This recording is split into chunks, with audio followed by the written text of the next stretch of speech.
Hi, everybody. This is Larry from Literary Gladiators. I'm going to do a lyrical analysis for you. The song is called Californication by the Red Hot Chili Peppers. Last year, or maybe 2 years ago, Ari did one on Hotel California. Wanted to kind of keep the theme going. Songs about California, dark songs about California. Let's get started, shall we? So let's look at some quick details here. This song is written by the lead singer, whose name is Anthony Kiedis of the Red Hot Chili Peppers. The album was released in 1999, and the single was released in 2000. 364 on the top 100 and was, and still is, one of the band's most popular songs. Now, I just want to mention to you guys that the date 2000 and 1999, that's around the time it came out. And that's going to, I just want you to remember that. Keep that in mind as we move forward, especially through the early part of this presentation. I just want to talk about the themes here. What's this song about? Even the song's title, Californication, can have a couple of different meanings.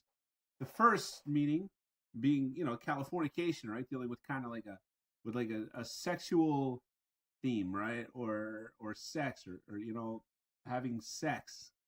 And then the idea of Californication is could be like a process, by which something is made to resemble California, right? And this song is kind of about the export of culture, but it's also about the infiltration of that culture into the mind of, the audience, of the people that are consuming Hollywood. If you look at this art here, the cover art from the album, you see that this is definitely a theme, right? It's a swimming pool, right? So that kind of indicates like a certain degree of wealth. And then what is with the water, though? It's not blue, right? And the sky is blue, and you have the reflection in the water, right? But it's all like red. What's making that water red? Is it blood? Is it fire? What is it? What's going on in that water? How come nobody's sitting in those chairs over there, or that chair? Looks like very lonely, right? Like one chair, right? It's meant for one person to kind of sit out on his pool of blood fire. Very interesting thematically, kind of builds the mood for the song. So let's start with the lyrics here. Psychic spies from China try to steal your mind's elation, right? Psychic spies. What are they talking about? What is a psychic spy? Well, it turns out that in this country, in the United States of America, we had a psychic spy program during the 1970s and 80s. It was called Stargate, was the name of the program. It was a CIA operation where we were trying to train people who we thought might have ESP capabilities, and we were training them to do, get this, what they call, what's the word? I forget the word. But it's basically you leave your body. So it's like an astral projection kind of thing. Remote viewing is what it's called.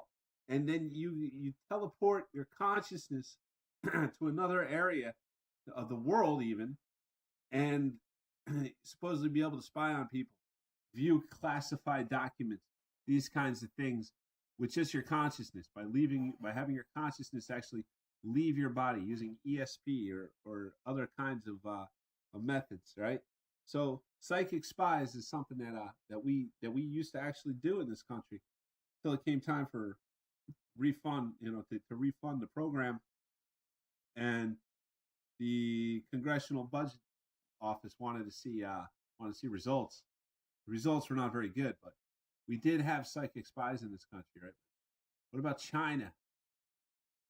Well, it turns out China also had a psychic spy operation. They had it for about 20 years, starting in the 1990s. So they were also working on psychic spy operations, trying to do the same thing that we were doing. The story is that we started our psychic spy program because the communist Russians were doing it, and then the communist Chinese found out we were doing it, and they started doing it. So I guess that's how it works in the so-called intelligence agencies. Monkey see, monkey do kind of thing, right? You gotta keep that competitive edge on your psychic spy program. Anyway, the fact that there were actually Chinese psychic spies was not known at the time that this song was recorded. And in fact, at the time that this song was recorded, China was viewed by our Defense Department as the #1 enemy in the world. China was very isolationist at this time, did not trade with anybody. And of course, now they trade with us quite a bit. That's all opened up since the mid-2000s. But at the time, right, it was all kind of behind a curtain, right? Like the way the Soviet Union used to be behind the Iron Curtain. Right? Well, we had the Chinese curtain, the Red Curtain, the Great Wall. So China was very much an isolationist country and had been for thousands of years. And then they opened themselves up, and we're starting to see some of the results of that, and we have been for quite some time. The interesting thing about the CIA program, just tying it back in, is that program was started at Stanford University in California, of all places. So, these kinds of things are connected. Chinese spying, right? Still going on today, and is really going on today. Not so much the psychic aspect, but they're selling us microchips. And these microchips, it turns out, have been sending information back to China. This story just broke a couple weeks ago, maybe 1 week ago. And if you remember, the stock market took a major hit, like an 800-point hit that day, led mostly by tech stocks. Why was that? Because the tech stocks were China. We found out that the Chinese government had been spying on our tech companies and on us through these microchips that they had been putting into our phones. And a couple months ago, we found out Dianne Feinstein had employed a spy for about 15 years. He was driving her around as a chauffeur. So that's no good. You got a senator with pretty high security clearance driving around in a car, hopefully never escorting colleagues and talking about the different classified matters. Who knows? She says, of course not, but who knows? She's been caught lying a lot lately. Let's see what else we got. FBI, right? This is Christopher Wray, went before Congress, I think, last year, talking about how the Chinese government has infiltrated our universities. They have people in our colleges now. And what are they doing? They're teaching us Chinese values, right?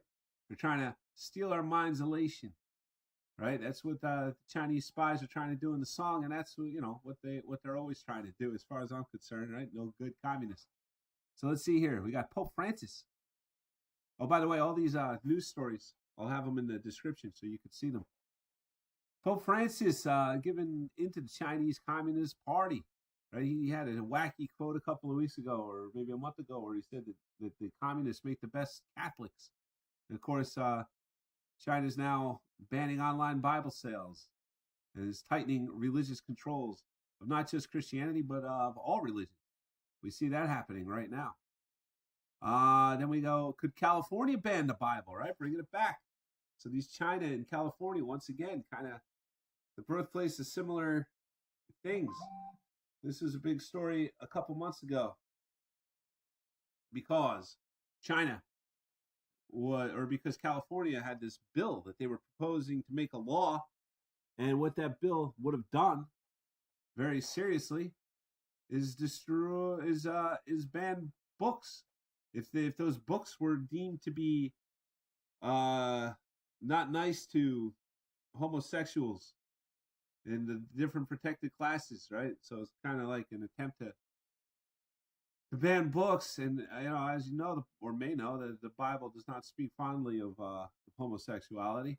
And so the way the book was written, or the way the bill was written, made it sound like maybe the Bible was going to be banned in California.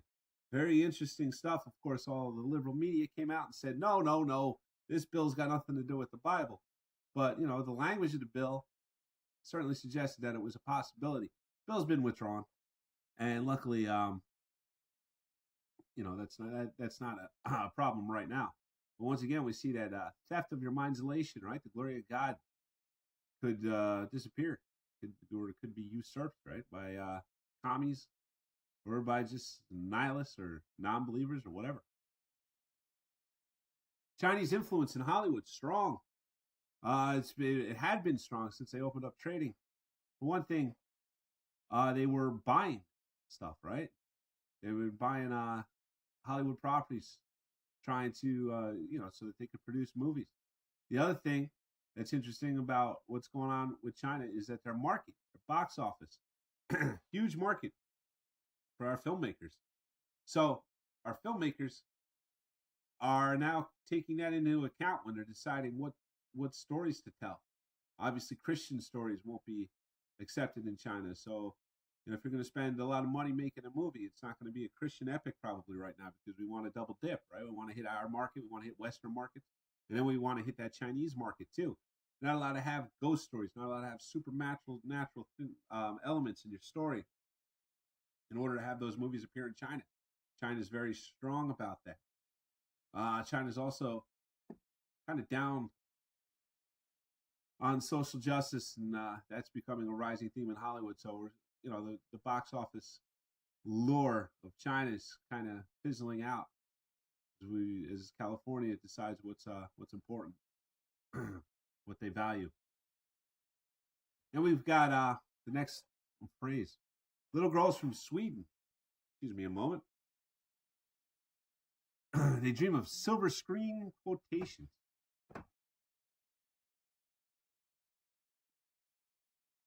Right, to me, this line is mostly about, excuse me, the growth, the spread of Hollywood, right? It reaches all markets, even China now, but back then, Sweden was pretty far reach, and filling girls' heads, with ideas of Californication, dreams of it. It's the edge of the world and all of Western civilization. The sun may rise in the east, but it settles in a final location, right? See that? Settled, it's past tense. The sun has set on the Western civilization is basically what it's saying here. And it's California that represents the death or the end of Western civilization, which came from, roughly right around here, the Fertile Crescent, Mediterranean area, Israel, the birthplace, the cradle of civilization, all the way across here.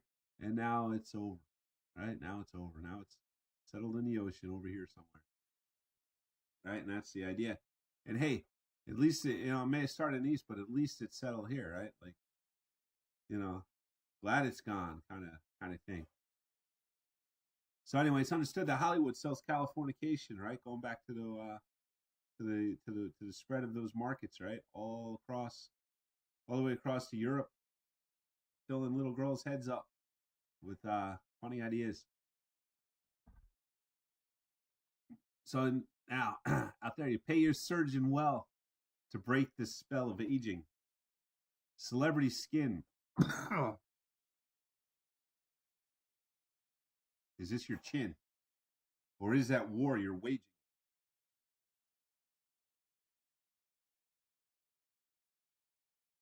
Interesting. Talking about plastic surgery. It's amazing. You look at some of these older celebrities now, they all look like their sisters because they have the same doctor. Or maybe it's just what happens when you have too many facelifts. Eventually, they all kind of start looking like the same skeleton. Not real attractive. But they're waging war against who? Against what? Well, I think it goes back to the same idea. Waging war against your own, against God, basically, is what they're waging war against. Right? You natural order of things is you start out young, you grow old, you die. You're trying to stop that. You're trying to fight against your the nature of life. It's not a productive thing, and as you can see, the results are pretty terrible. That's Nicole Kidman and Joan Rivers. Excuse me. Firstborn unicorn, hardcore soft porn, dream of Californication. Firstborn unicorn. Now, to me, this kind of goes firstborn. Take that two ways. Firstborn unicorn, right? Unicorn is something usually symbolic of innocence and goodness, uniqueness and rarity. right? And then the firstborn, well, we know in the Bible, firstborn son of every Egyptian was killed. We know that Abraham was asked to sacrifice his son. So, I think what that's getting at might be kind of like a sacrificial type of idea, sacrificing the innocent. Kind of goes back to the idea of the little girls from Sweden, right? Little girls from Sweden, you think of them, think innocent, naive, young, and filled with dreams of Californication. There's an idea that this was actually about Dorothy Stratton from 1960 to 1980. She lived. She was a Playboy playmate, very pretty girl. She was murdered by her husband, her estranged husband. Story goes, she's from Canada. She's working at a Dairy Queen. She's a teenager, and this local club owner met her. They started going out. He convinced her to become a model. She was 19 was the age that you had to be to appear naked in photographs published in Canada at the time. So she had to get her mom's permission, and she let herself be talked into it. Then she went down to Hollywood by herself, met Hugh Hefner, became Playboy playmate. Husband followed her out there. Hugh Hefner told her that he was bad news. Some of the other playmates, her husband told her that her husband was bad news. Then she started dating another guy. Left the guy and her husband, and then he showed up with a shotgun one day, killed her, killed himself. She was a rising star. She had been in a couple of TV shows, a couple of movies. Obviously, she was like she won one of the playmate competitions. So she was on her way up, and then boom, savagely brought down. And it's just that idea of beauty and innocence will be laid waste, right? That firstborn unicorn. Marry me, girl. Be my ferry to the world. Be my very own constellation. A teenage bride with a baby inside, getting high on information. And buy me a star on the boulevard. Californication. So here we have an idea of, what the values are, right? Again, we have youth, right? Marry me, be my teenage bride, right? And be my gateway to fame, right? So this could be talking about Dorothy, right? Could be talking about Dorothy Stratton and her husband and that relationship, right, where he's following her out there. I wasn't able to see anything about her having a baby or anything like that, but it's a kind of idea, right, where she's getting high on information, right? Because she's naive, just a naive, child, not really knowing what's the world. So this guy marries her and then follows her, right? Uses her as a constellation to guide his own star, and of course, she, being full of youth and innocence, would be a gateway for him, a ticket in the world of Hollywood, right, where the firstborn unicorn is what is valued. Then we go into the space may be the final frontier, but it's made in a Hollywood basement. It's an interesting conspiracy theory out there that the I don't know. I'm not saying this is true or anything, but it's an idea that's out there that the moon landing was actually fake, and that Stanley Kubrick made the footage that was aired on TV that was supposedly the astronauts landing on the moon. So goes the story. Story goes that he dropped hints. Kubrick dropped hints of it in the movie, the Shining, right? Where you see the little Danny here. He's got an Apollo shirt on. If you can see that, there's Apollo. It's an Apollo rocket, And right before this, he's sitting down on a hexagram, one of these hexagrams, and he stands up and they say, that's the Apollo rising. Kubrick's telling us that that's what happened. He had and he faked the moon landing. It's interesting, but I don't think it's true, but it's been a rumor a long time that the moon landing was fake. So I don't think it was, but maybe that's what the Chili Peppers are referring to. And Cobain, can you hear the Spheres singing songs off Station to Station? So Kurt Cobain, right? He was a musician who died.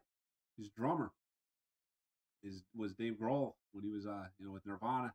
Dave Grohl went on to go with the Foo Fighters. The Foo Fighters' nickname is the Spheres in some circles, I guess. The Foo Fighters themselves are named after UFOs that were spotted a lot during World War II by American pilots. They were nicknamed the Foo Fighters, and then given that official name even. There was some speculation they might have been some kind of secret Nazi technology. Nobody really knows. I don't know. I'll tell you that. What they were, but they were called Foo Fighters, and they were spherical flying objects.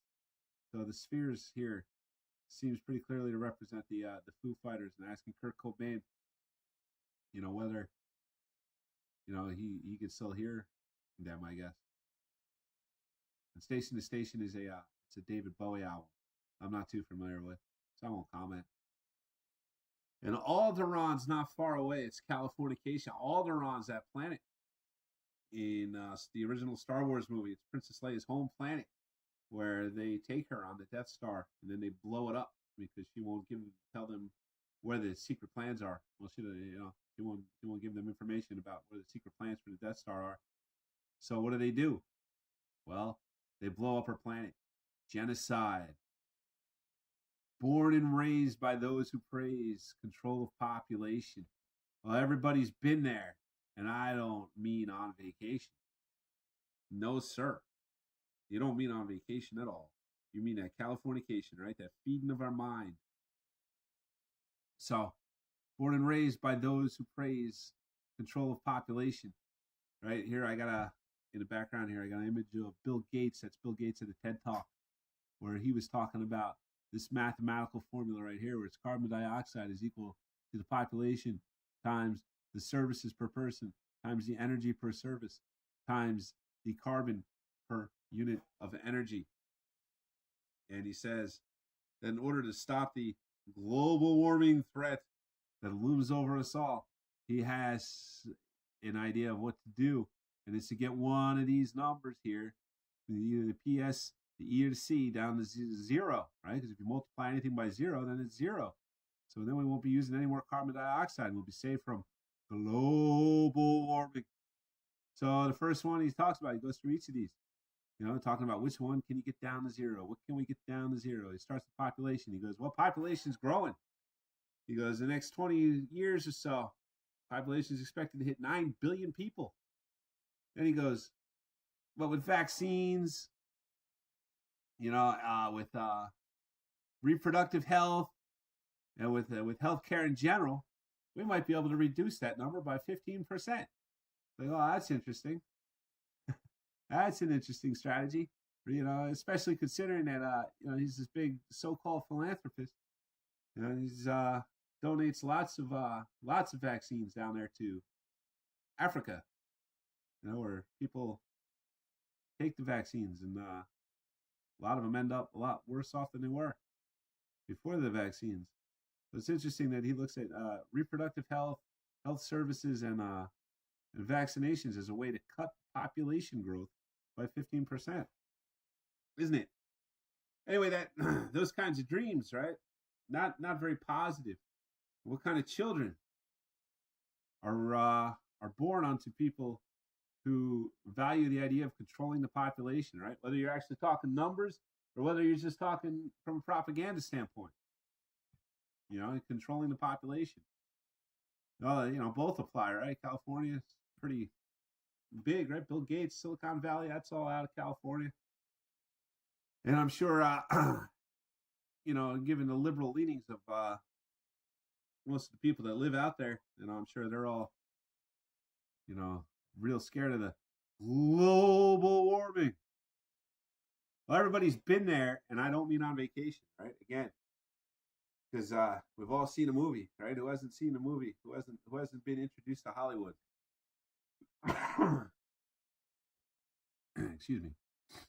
Destruction leads to a very rough road, but it also breeds creation. I spelled guitar wrong, but an earthquake are to a girl's guitar just another good vibration. And tidal waves couldn't save the world from Californication. Isn't that interesting? Again, these are the children of the people that praise population control. So, as you can see here, they're pretty nihilistic, right? Earthquakes just a chord on a guitar, right? It's just nothing, right? Tidal waves, it's like kind of like, who cares? We're doomed anyway. It's kind of the idea, right? Of course, the refrain that keeps repeating throughout this is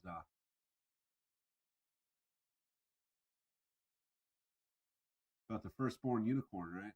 Forgot to talk about the second half of it, I think. Firstborn unicorn. Hardcore soft porn, right?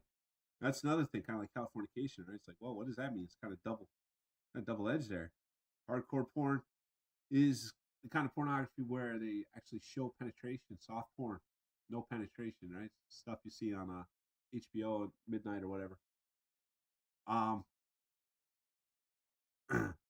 But the idea here, right, is I believe that even though it's soft porn that's being made in Hollywood, it's still hardcore in a way because it's penetrating you, right? It's penetrating your mind.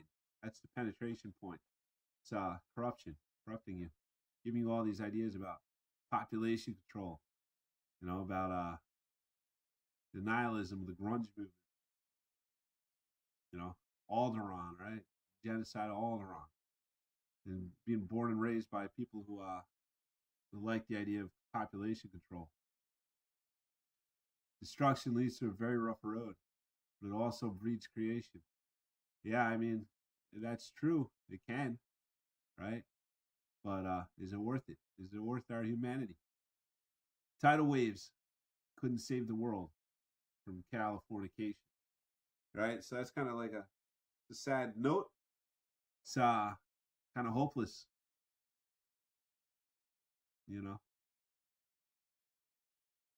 So then we kind of have a repeater payer surgeon very well to break the spell of aging, sicker than the rest. There is no test, but this is what you're craving. And so again, it's a sickness that and you're craving that sickness, right?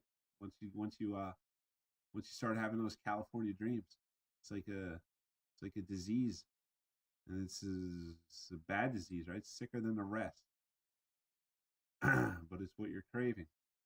Again, we have the that's Jane Fonda. Looks just like the other women, doesn't she? Got that same stretched out face from the war she's waging. Well, those are the lyrics to this song, and I just wanted to go through them and give you my opinion on them, and use them to talk about a couple of things. If you're interested in this kind of stuff, and if you're interested in California, especially born and raised by those who praise control the population, really good book that deals with that is by Bret Easton Ellis, called Less Than Zero. Just talks about what it's like to be, the son of a Hollywood type. If you notice, right, like every few years or so, you find out that one of these celebrities and children has killed themselves. Seems like it happens all the time, or is killed in some other way. Less Than Zero, just kind of talks about like what it's like to live in that world, as a young person. It's not a very feel good book, man, but it definitely paints a different spin on things, right? Like Hollywood's kind of glorified in our culture, right? It's kind of looked at as people who made it, were really successful, really powerful and rich and well connected and all this stuff. you know, but what's the cost? What's the price? What's it like raising a family out there? What are the drawbacks? So, you know, that's about it then. This is Larry from Literary Gladiators. Keep reading, guys, and you know, I'll see you again in another video soon.